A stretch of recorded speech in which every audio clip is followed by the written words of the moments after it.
Good morning to all. तो आज हम इकोनॉमिक्स का नेक्स्ट लेसन शुरू कर रहे हैं और ये है विकासशील एवं विकसित अर्थव्यवस्थाएं तथा भारत में विकास के मुद्दे। यहाँ लिख रखा है, ये देखो, developing and developed economies and major issues of development in India. विकासशील एवं विकसित अर्थव्यवस्था तथा भारत में विकास के मुद्दे। तो इसमें हमने आर्थिक विकास की आवश्यकता क्यों होती है वहाँ तक कर लिया था। नेक्स्ट इसका आपका जो टॉपिक है वो है बुक के अनुसार डिटर्मिनेंट्स ऑफ इकोनॉमिक डेवलपमेंट।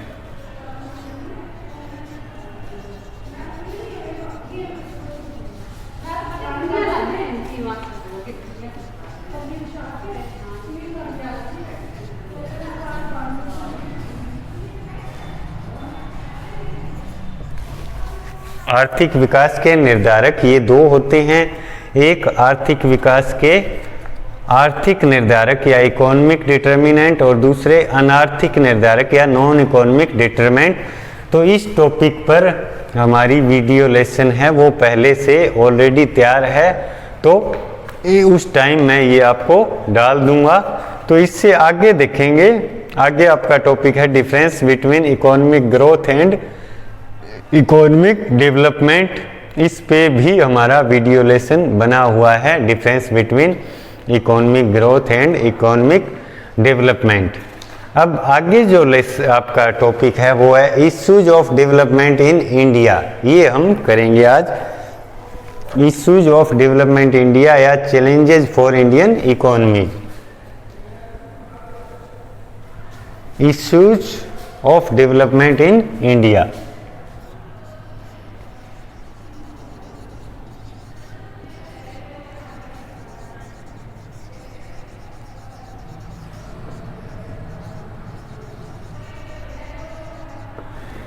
और या चैलेंजेज फॉर इंडियन इकोनॉमी, क्या क्या हैं इंडियन इकोनॉमी के लिए चैलेंजेज।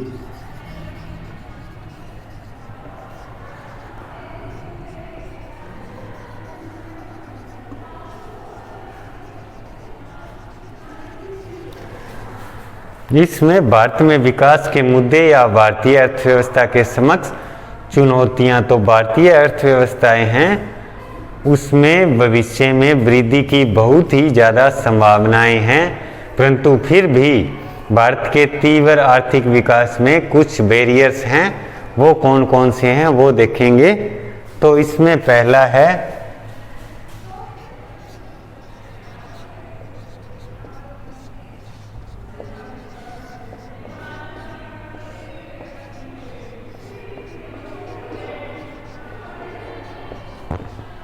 मुद्रास्फीति पर नियंत्रण, कर्बिंग इन्फ्लेशन। क्या है भारत में कृषि उत्पादन तथा जन सामान्य के उपभोग की वस्तुएं हैं, उसमें उत्पादन की कम वृद्धि दर है, यानी कि कृषि तथा जन सामान्य के उपभोग की वस्तुएं हैं उनका उत्पादन कम हो रहा है और जनसंख्या में यहाँ अत्यधिक वृद्धि हो रही है। तो इस कारण इन वस्तुओं की कीमतों में लगातार वृद्धि होती रहती है। इससे मुद्रास्फीति की समस्या उत्पन्न होती है। मुद्रास्फीति आपको पता है किसे कहते हैं कि किसी वस्तु की कीमतों में लगातार होने वाली या दीर्घकालीन तक होने वाली वृद्धि को हम मुद्रास्फीति कहते हैं। तो क्योंकि इन देशों में कृषि तथा जन सामान्य के जो उपभोग की वस्तुएं हैं उनमें उत्पादन की वृद्धि दर कम है तथा जनसंख्या की वृद्धि दर अधिक होने के कारण इन वस्तुओं की मांग इनकी पूर्ति से ज़्यादा है, इसलिए इन वस्तुओं की कीमतें लगातार बढ़ती रहती हैं। तो मुद्रास्फीति है उसका निर्धन वर्ग पर बुरा प्रभाव पड़ता है, क्योंकि निर्धन वर्ग की आय कम होती है और उसे जो अपनी आय है वो केवल और केवल बढ़ी हुई कीमतों पर ही खर्च हो जाएगी। तो इसके अतिरिक्त जो विश्व में तेल की कीमतों में उछाल आया है उसके कारण भी ये अपने देश में मुद्रास्फीति की समस्या बनी है, क्योंकि तेल की कीमतें हैं, तेल है वो सभी वस्तुओं का उत्पादन करने में एक मुख्य ऊर्जा या इनपुट का साधन है, तो इस कारण भी मुद्रास्फीति की समस्या बनी है। तो ये एक समस्या है हमारे, और आर्थिक विकास के लिए इस समस्या पर नियंत्रण करना आवश्यक है। सेकंड जो इसमें पॉइंट है वो है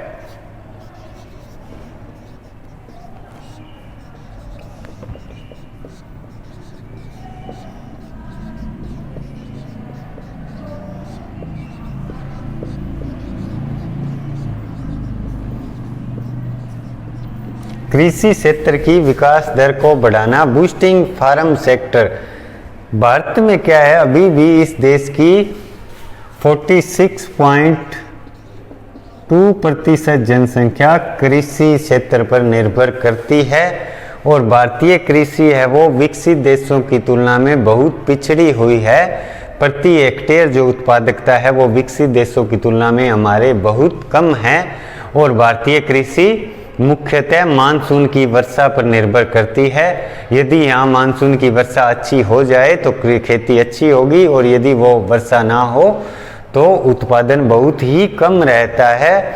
तो कृषि क्षेत्र की वो जो विकास दर है वो अपनी भारतीय अर्थव्यवस्था के विकास में एक बाधा है, क्योंकि कृषि क्षेत्र की विकास दर बहुत ही निम्न है, और क्योंकि इस देश के 46.2% लोग कृषि पर निर्भर करते हैं, तो इस कारण यदि कृषि की विकास दर कम रहती है तो आर्थिक विकास के लाभ हैं वो समाज के अधिकतर इन लोगों तक नहीं पहुंच पाते।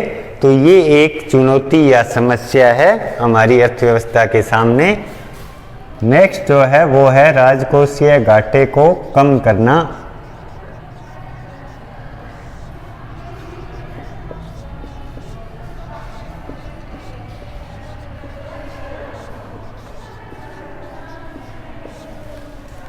राजकोषीय घाटे को कम करना,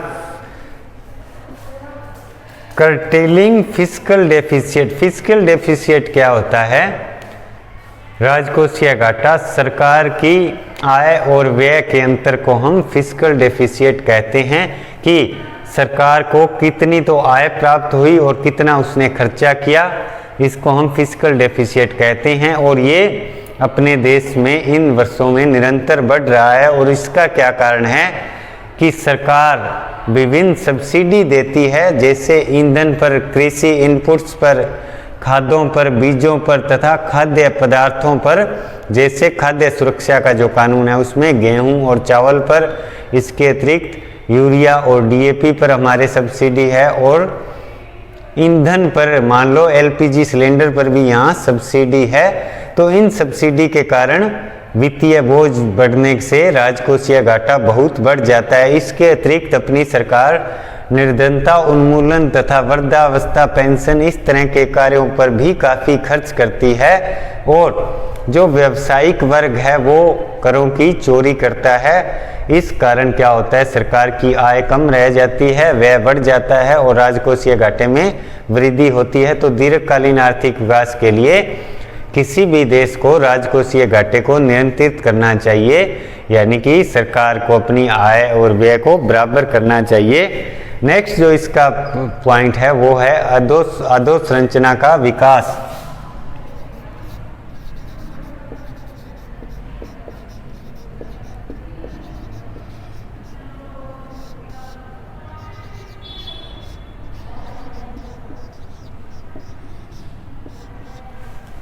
अधोसंरचना का विकास, भारत में जो इंफ्रास्ट्रक्चर है वो बहुत ही पिछड़ा हुआ है। इंफ्रास्ट्रक्चर में क्या क्या आता है, ऊर्जा के साधन और जो सड़कें हैं, परिवहन के साधन, बंदरगाह, इस तरह की जो सुविधाएं हैं वो यहाँ बहुत ही पिछड़े स्तर की है, तो इनमें सुधार किया जाना चाहिए। नेक्स्ट इसमें है अपनी जो चुनौती है वो है जनसंख्या वृद्धि पर नियंत्रण।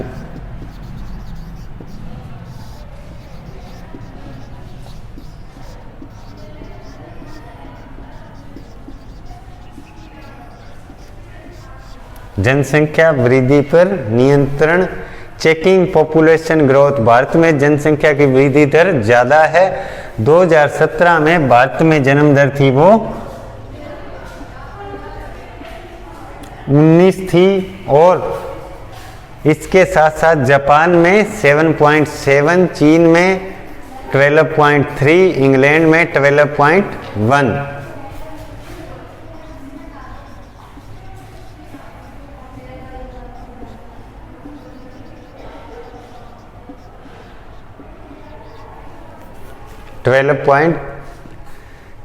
और यूके में 12.1। ये जो जन्म दर है ये प्रति 1000 पर निकाली जाती है कि प्रति 1000 व्यक्तियों पर एक वर्ष में कितने नए बच्चों के जन्म हुए हैं प्रति 1000 जनसंख्या के पीछे। तो जो 2017 में ये 19 थी हमारे, और जापान में 7.7%, चाइना में 12.3% और 12.3 थी प्रति 1000% नहीं, सॉरी, और यूके में 12.1 थी प्रति 1000, और हमारे यहाँ 19 थी प्रति 1000। तो हमारे जन्म दर या जनसंख्या, इस ऊंची जन्म दर के कारण क्या है, जनसंख्या की वृद्धि दर ज़्यादा है, और जनसंख्या की यदि वृद्धि दर ज़्यादा होगी, इसका आकार विशाल होगा, तो प्रति व्यक्ति अधिक संसाधनों की आवश्यकता पड़ती है। इस कारण कोई देश पिछड़ जाता है विकास में। नेक्स्ट इसका जो अपनी चुनौती है वो है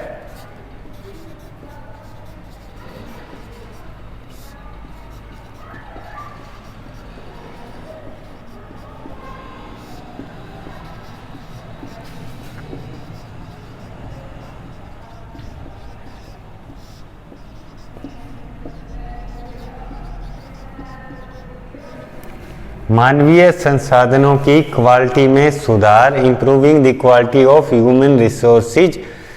मानव विकास रिपोर्ट जारी हुई थी 2017 में, ह्यूमन डेवलपमेंट रिपोर्ट, और ये कौन जारी करता है, यूनाइटेड नेशन डेवलपमेंट प्रोग्राम हर वर्ष जारी करता है।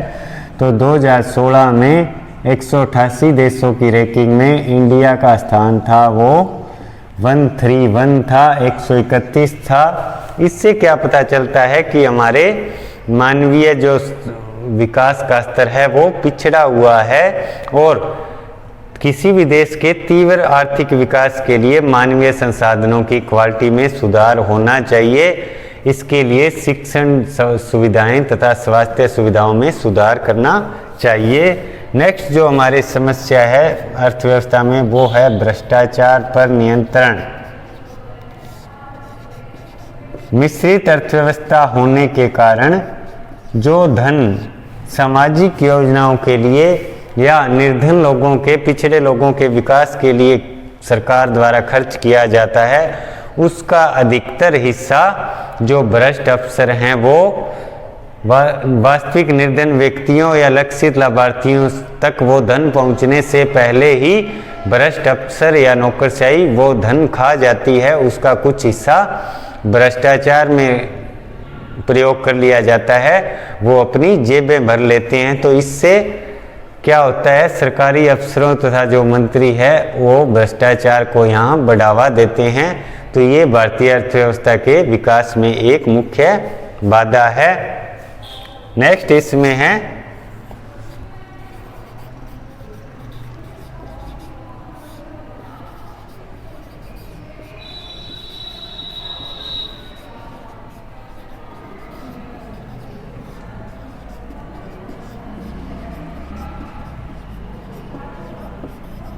भारतीय अर्थव्यवस्था का वैश्विक मंदी से संरक्षण, protecting the economy from global slowdown. वैश्विक अर्थव्यवस्था है वो अभी आर्थिक संकट की समस्या से पीड़ित है।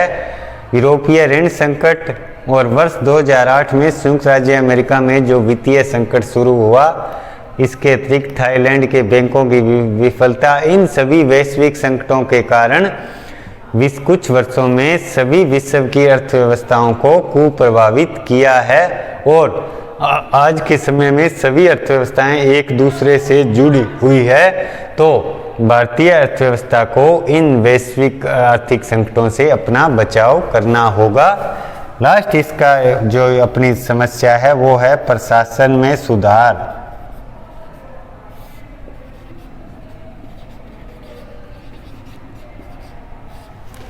प्रशासन में सुधार। भारत में प्रशासनिक ढांचा है वो अधिक सुदृढ़ नहीं हैं। इसका कारण आर्थिक रणनीतियों तथा योजनाओं का अच्छी तरह से क्रियान्वयन नहीं हो पाता और आर्थिक योजनाएं वांछित उद्देश्य अपने प्राप्त नहीं कर पाती।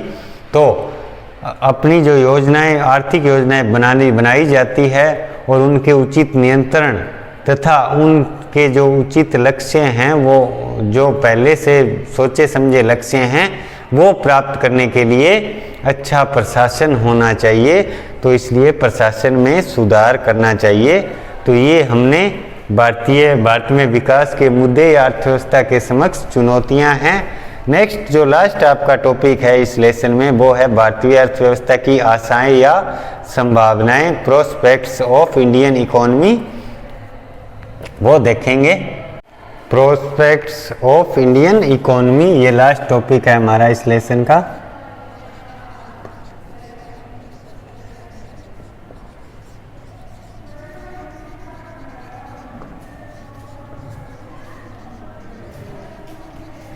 भारतीय अर्थव्यवस्था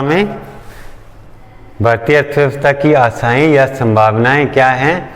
तो भारतीय अर्थव्यवस्था है वो सकल घरेलू उत्पाद की वृद्धि दर में विश्व में दूसरे स्थान पर है। पहले स्थान पर इसमें चाइना है। तो भारतीय अर्थव्यवस्था है उसके विकास में सेवा क्षेत्र का योगदान है वो बहुत तेजी से बढ़ रहा है। 1950 में हमारे यहाँ अर्थव्यवस्था में कृषि क्षेत्र या प्राथमिक क्षेत्र का योगदान बहुत अधिक था, परंतु इन वर्षों में वो कम होकर दूसरे और तीसरे, द्वितीय और तृतीय क्षेत्रों का योगदान बढ़ रहा है, जो इस अर्थव्यवस्था के विकास की तरफ संकेत करते हैं। तो भारत की जो अर्थव्यवस्था है वो 2030 तक एक विकसित अर्थव्यवस्था बन सकती है। तो जो भारतीय अर्थव्यवस्था है उसकी आशाएं निम्न हैं, उसके जो संभावनाएं हैं वो देखेंगे। तो पहली इसमें है उभरती अर्थव्यवस्था।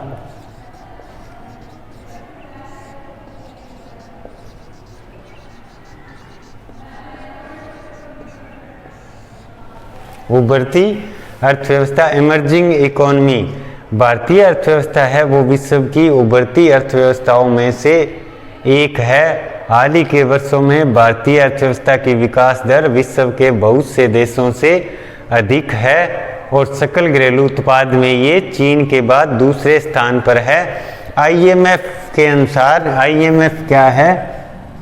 इंटरनेशनल मॉनेटरी फंड, अंतर्राष्ट्रीय मुद्रा कोष के अनुसार, IMF के अनुसार वर्ष 2017 में PPP के आधार पर भारतीय अर्थव्यवस्था है वो चीन तथा अमेरिका के बाद तीसरी अर्थव्यवस्था बन गई है, तीसरी बड़ी अर्थव्यवस्था। PP का क्या होता है? परचेजिंग पावर पैरिटी, क्रय शक्ति क्षमता के आधार पर भारतीय अर्थव्यवस्था संयुक्त राज्य अमेरिका तथा चीन के बाद, पहली अर्थव्यवस्था है वो अमेरिका है, दूसरी चीन है और तीसरी PPP के आधार पर भारत है। तो भारत विश्व की तीसरी बड़ी अर्थव्यवस्था बन गया है। यदि हमारे यही विकास की दर कायम रहती है तो भारतीय अर्थव्यवस्था कुछ ही वर्षों में विश्व की सबसे बड़ी अर्थव्यवस्था भी बन सकती है। नेक्स्ट जो इसका है अपना संभावना, वो है सेवा क्षेत्र का विकास।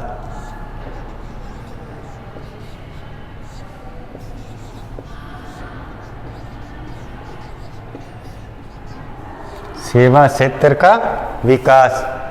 अब भारत में क्या है? बैंकिंग, बीमा, पर्यटन, संचार, इन सभी सेवाओं का काफ़ी विकास हुआ है और देश के सकल घरेलू उत्पाद में 3 क्षेत्र होते हैं जो पहले मैंने अभी आपको बताए थे। प्राथमिक क्षेत्र, द्वितीयक क्षेत्र और तृतीय क्षेत्र।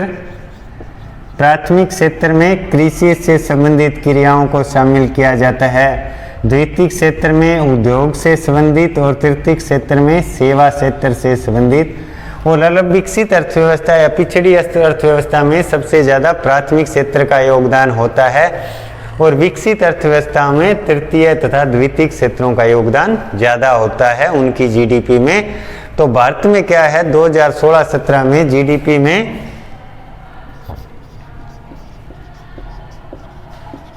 जीडीपी में 53.2% योगदान है वो इस तृतीय या सेवा क्षेत्र का था, जो पहले काफ़ी कम होता था, वो 53.2% हो गया। और सेवा क्षेत्र की जो विकास दर है वो प्राथमिक तथा द्वितीयक क्षेत्र हैं, इनकी विकास दर से अधिक है। और इसके अतिरिक्त सेवा क्षेत्र में रोजगार सृजन भी अधिक होता है, इसमें अधिक लोगों को रोजगार देने की क्षमता होती है। तो वर्ष 2017-16 में भारत सेवाओं के निर्यात में विश्व में 8वें स्थान पर था। विश्व की अच्छी कंपनियां हैं वो भारत में अपनी सूचना टेक्नोलॉजी युक्त सेवाएं भारत से ले रही हैं और इससे भारत की सेवा क्षेत्र की छवि में सुधार हुआ है विश्व में। तो यहाँ हम उम्मीद कर सकते हैं कि भारत में सेवा क्षेत्र का जीडीपी में योगदान और बढ़ेगा, इससे यहाँ अधिक लोगों को रोजगार प्राप्त होगा। नेक्स्ट इसका पॉइंट है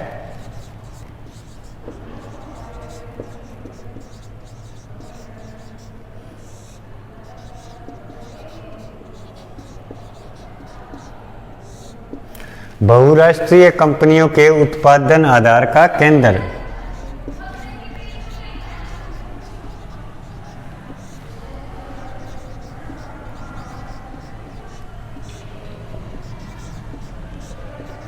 भारत क्या है कि यहाँ जनसंख्या अधिक होने के कारण यहाँ उपभोग वस्तुओं की मांग बहुत अधिक है। और इसके अतिरिक्त यहाँ जो हमने जो अपनी आर्थिक नीति 1991 में लचीली बनाई, तो इन दोनों कारणों से क्या है कि बहुराष्ट्रीय कंपनियों के लिए निवेश के लिए भारत एक आकर्षक का केंद्र बन गया है। और हमारे यहाँ जनसंख्या अधिक होने के कारण इन कंपनियों को कुशल तथा अकुशल जो मानवीय श्रम है, मजदूर है, वो कम कीमतों पर मिल जाते हैं, इससे इन कंपनियों के लाभ बढ़ते हैं। इसके अतिरिक्त जो 1991 से हमने उदार प्रत्यक्ष विदेशी निवेश की नीति अपनाई है, वो भी निवेशकों को भारत की तरफ निवेश करने के लिए आकर्षित करती हैं। और ये जो उत्पादन केंद्र बहुराष्ट्रीय कंपनियों ने स्थापित किए हैं, ये अपने देश की भारत की उत्पादन संबंधी आवश्यकताओं को पूरा करने के बाद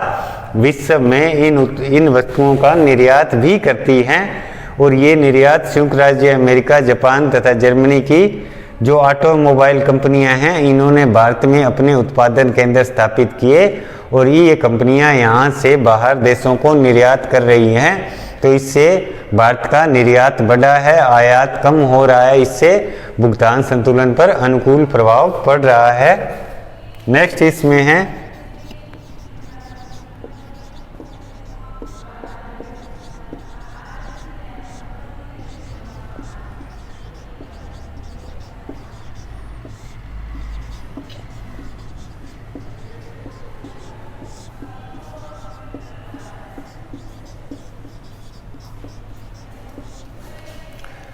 सूक्ष्म, लघु व मध्यम उपक्रमों का विकास, growth of micro, small and medium enterprises.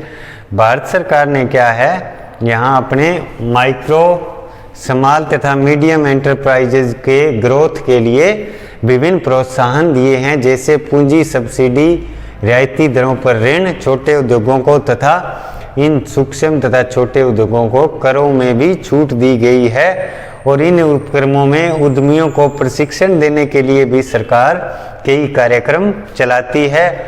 ये जो अपने माइक्रो, स्मॉल तथा मीडियम एंटरप्राइजेज हैं, इनका देश के कुल उत्पादन में 45% योगदान है इनका कुल उत्पादन में, तथा देश का जो कुल निर्यात है उसमें ये 40% योगदान देते हैं।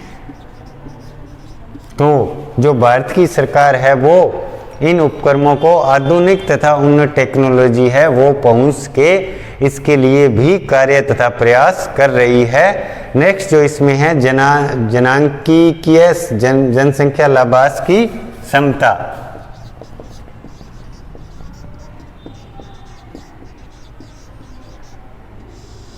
जनांकीय जनसंख्या लाभांश की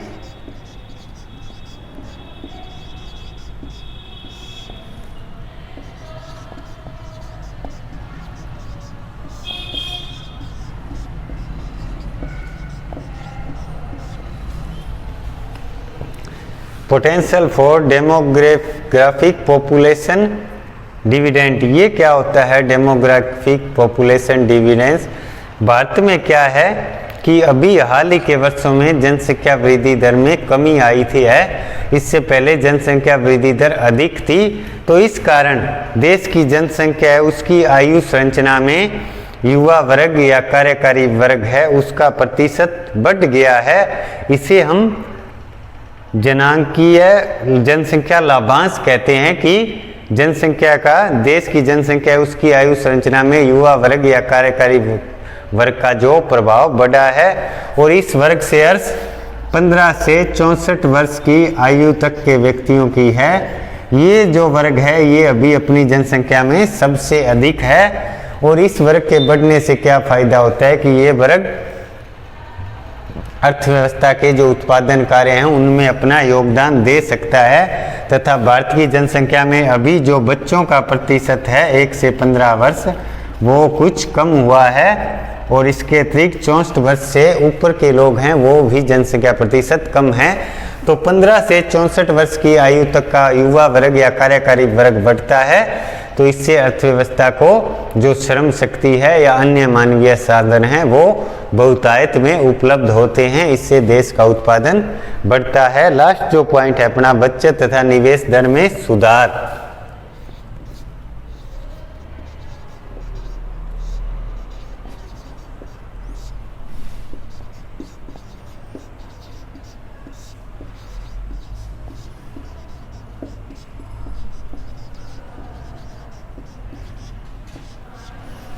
बचत तथा निवेश दर में सुधार, improvement in saving and investment rate. अभी हाल ही के वर्षों में क्या है भारत में बचत तथा निवेश दर में सुधार हुआ है और बचत तथा निवेश दर बढ़ने से क्या होता है बचत तथा निवेश बढ़ने से क्या होता है इससे कैपिटल फॉर्मेशन को बढ़ावा मिलता है, पूंजी निर्माण बढ़ता है और पूंजी निर्माण बढ़ने से देश में उत्पादकता बढ़ती है, उत्पादकता बढ़ने से आय बढ़ती है। तो इस तरह से पूंजी निर्माण में वृद्धि से आर्थिक विकास को बढ़ावा मिलता है और भारत में जो पूंजी निर्माण की वर्तमान दर है वो वैश्विक जो पूंजी निर्माण की औसत होती है उससे काफ़ी अधिक है। तो इससे भारतीय अर्थव्यवस्था की क्षमता है उसमें वृद्धि हो रही है और 2016 का ये आंकड़ा दिया हुआ है। 2016 में भारत में पूंजी निर्माण की दर है वो सकल घरेलू उत्पाद के 30% थी, जीडीपी के